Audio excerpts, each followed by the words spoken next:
So as I was looking through the questions, comments, and concerns, I saw one anonymous student was concerned about potentially missing an activity or missing a reading assignment or something.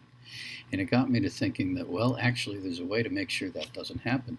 So I wanted to show you right now how to set that up, because I didn't initially set this site up that way, and I should have, and from now on I will.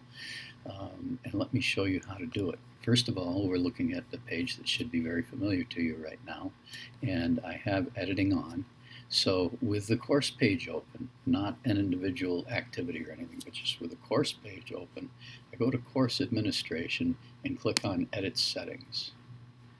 And I scroll down the settings for this course, and one of the options here is Completion Tracking. If you click the little triangle to expand that section, you'll see there's only one thing you can do, and that is to either turn it on or off. I'm going to turn it on. Okay, save. Now this would have been much easier to do when I was designing the course instead of now, because now I have to go back through and retrofit the course for this feature. If only there were some function that allowed you to just say go ahead and do it for the whole course, but apparently there isn't. So now I can go through each item. Well, let's make sure, because I don't know if you can do it with labels or not, and this first thing is just a label. So let's click on here and look at settings for this one particular thing. Okay, activity completion. If I hadn't turned on that button at the course level, this option would not be available for us. So if I click expand this box, right now it says don't indicate activity completion. If I change that to student can manually mark the activity, and then I say, and I'm not going to worry about when it's to be completed by. If this were a course and you were being graded as students, I might want to do that. But since this is a workshop, and I'm pretty laid back, I mean, as long as you get it all done in the 5 weeks, I'd prefer you stayed on schedule so that we can have intelligent conversations in the forums.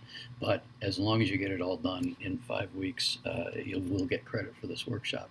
So I'm not going to click this box and enable when you should have this done. I'm giving you the option to manually mark it when you do. So then I save and return to the course. And look, now let's go ahead and just so that you'll see it from your view, I'm going to go up where my name is here, and I'm going to switch my role to student. So now I'm looking at the page as you, a student, would see it. And remember, I docked some of my stuff over here, so it might not look exactly like what you see. Now when I scroll down, look, after I've read this, I can just click it. Now I know I've read it. Okay, so for you folks that really like lists and checking things off as you go, this is probably a good way to do it.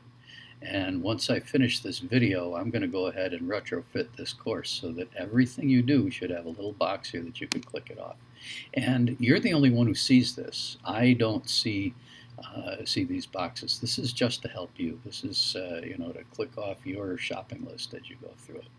Okay, so I would repeat the process because I know that repetition helps with memory, but the fact is you can just rewind and watch the video again. So rather than make a long video, I'm going to say goodbye for now. More when I have something else really cool to show you. I hope you think it's cool. I'll talk to you later. Bye.